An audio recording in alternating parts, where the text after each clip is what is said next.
Okay, your car breaks down and you don't have anything on you. How do you survive? Or you have to go and take an unexpected walk into the woods, and do you want to do that without any kind of life-saving gear on you?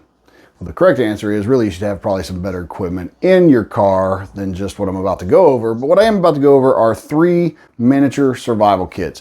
So I'm going to compare these, and I'll talk about these, and then I'm also going to talk about where they come into play. Not so much these kits, but a miniature survival kit in general. So welcome back to Modern Warrior Project. I'm Shane, and let's dive in. So first off, for this video, I've got 3 survival kits. I also have some glasses here because my eyes are just getting bad. So I might have to use those occasionally, even though I hate them. But I've got 3 miniature survival kits, all by Lifeline, which is a pretty popular brand out there. You can find them on Amazon, and I'll probably throw the links for these in the description if you're interested in them. But outside of, before I go into these particular kits, let me talk about where these come into play.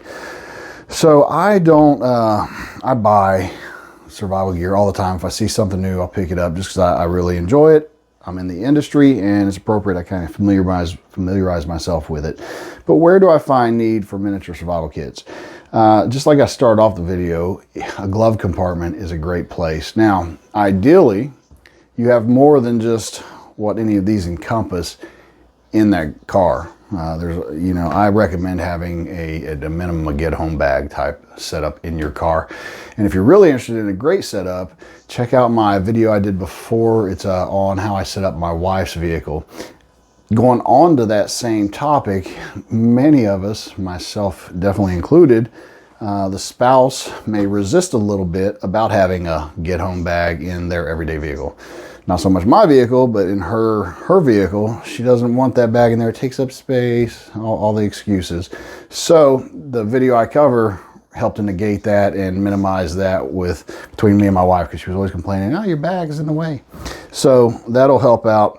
But beyond that, still having these type of small kits in your glove compartment's a great idea, as well as I even have some in my general bug out bags. And some reasons for that is if I just want to move away just a little bit of a distance, I don't necessarily need to carry a big bag. I can carry something small. If I'm just going out for a day hike or something fun, I don't necessarily feel like carrying a whole, camping bag or bug out bag, but I do want a minimum level equipment on me, and that's kind of where this comes in. Finally, before I dig into these, let me talk about this. You can build your own. At the end of the day, I'm a big fan of actually building your own from scratch, customizing it to exactly what you want. You wouldn't know that because I have a ton of these. As I said, I buy a lot of this stuff. But what I would do and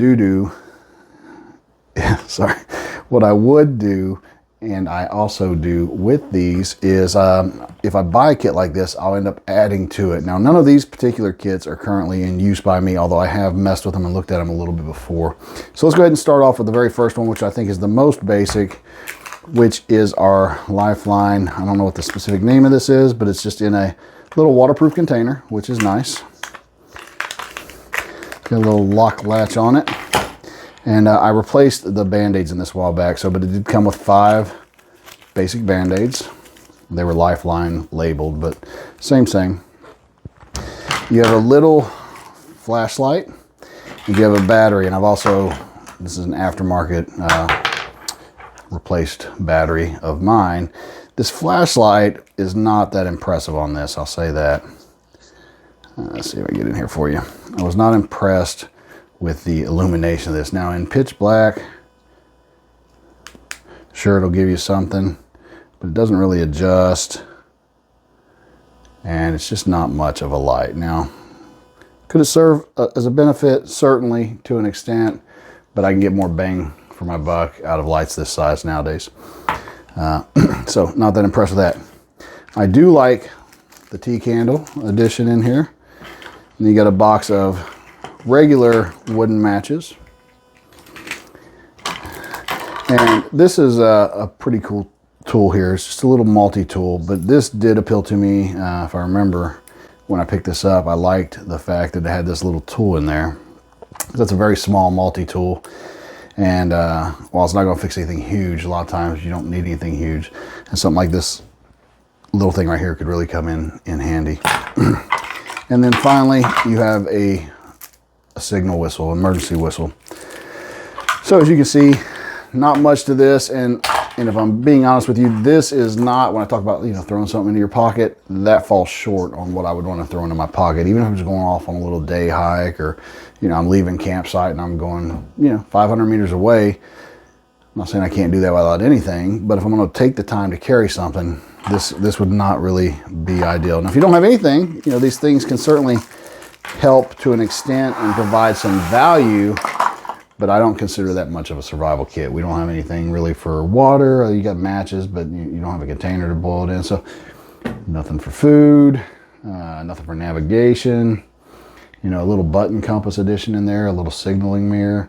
I guess you could potentially shine up the bottom of this. Not potentially, you could shine up the bottom of this and try and use that. But, you know, we could have even just a little tiny mirror glued on the end of this would have been a good addition. So in my opinion, not that great a buy. I probably bought this when I did just for that particular tool, or that's what caught my eye. Okay, so moving on to the next one, let's go to, I think this one's not, even though it's bigger, I don't think it's as packed as this one. So let's see. So this one here is survival in a bottle. What I do like about this, which is pretty cool, is you've got a bottle. You know, a drinking container, not that they're always hard to find, depends on where you're at, but a drinking container is something that you do want if you're out there in the wilderness. So let's see here. And I might have to pull out my glasses to make sure some of this stuff I didn't add before I go through it all. So let me actually, I'll read to you what it says is in here. So according to this, it's got a water bottle, plastic flashlight, AA batteries, survival blanket, emergency poncho, 5-in-1 whistle, and a reusable zipper lock bag. So disregard this dirty looking jar. This is a water treatment. So this obviously I threw in there at some point, so that did not come with that.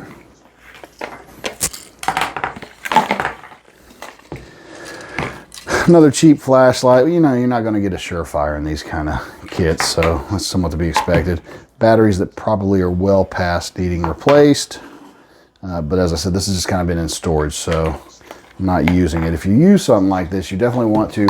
And on that, if you have these little kits and they have anything that's battery dependent, I would recommend, you know, I encourage a full family prepper SOP, but as part of that, I would recommend a maintenance schedule on all your equipment. Just, you know, create a Google sheet or something like that and keep track of when you replace batteries, when you check your equipment, when you clean things, all that, and set yourself a schedule so that you don't go and grab this thing out of your glove compartment, you know, 2 years later, the batteries are dead and rusted or whatever it might be. So especially on something, your go bags, all of those things you need to keep up with on your maintenance. This is a decent enough little button compass. You got a whistle and a little mirror, like I said, they could have put on the back of this.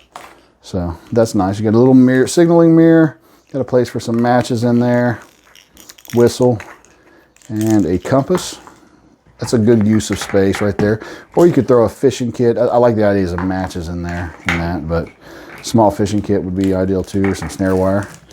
Got a pretty good size, decently durable poncho, single. We have, looks like a Ziploc bags. I don't remember them saying that. Maybe they did. I think they actually might have. Yeah, reusable Ziploc bags or bag. And this looks like an emergency blanket is the last thing. A little emergency survival blanket. So once again, as you can see, tons of things missing from a survival aspect as far as this goes, such as, you know, food. We have water, because I put this in here. You have a water procurement, but you don't really have a good way to treat it. It's not clear, so I can't even necessarily use the solar disinfectant method very easily in this bottle because it's opaque. So a lot of things lacking on this kit, but it is what it is. It comes with some stuff. Now you know what's in there. So that's the second one from Lifeline. This third one looks a little more robust. I do know that I have added at least one thing in here, so let's see what we've got. So I really do like the size of this. You know, it fits right down in a cargo packet, kind of packs somewhat flat. This should be, and I believe is, probably a waterproof, somewhat waterproof. It's Velcroed, it's rolled over and Velcroed. Waterproof, but that also means I could, if I had to, last case, you know, worst case, I could put water in this for portability as well. So, all in all, I just like the setup style of this particular kit the best out of all of those. All right, so we got a little more meat here than we did on the others. So let's see what we have. So we have our bag. We have a little roll of some duct tape. That's always handy. We have a survival whistle. This did not come in here. As you can see, it's a modern one. It's one of mine. Ferro rod. So it didn't have a ferro rod, so I threw that in there, obviously. There's some little weights, hooks. So a small fishing kit. Proudly labeled Made in China. A couple safety pins. We have some snare wire, some general wire that we could use for snares, setting traps. Okay, so we're taking care of some food concerns there, which is good. Foil, a little bit of aluminum foil. It's a nice addition. Gives us something to cook on. So we have a little sterile blade. So it has a knife blade, a sterile blade that you could always utilize for whatever you might need, and I could even fashion, you know, some kind of a bushcraft style handle out in the wild if I needed to. So I do have a knife in here. Survival blanket. We'll talk about that in a second too. Just some general cordage. I think a 550 cord would have been a little better use here. Ziploc bags. This time Lifeline went with some small little butterfly Band-Aids, and these are still the original brand, and another safety pin. So once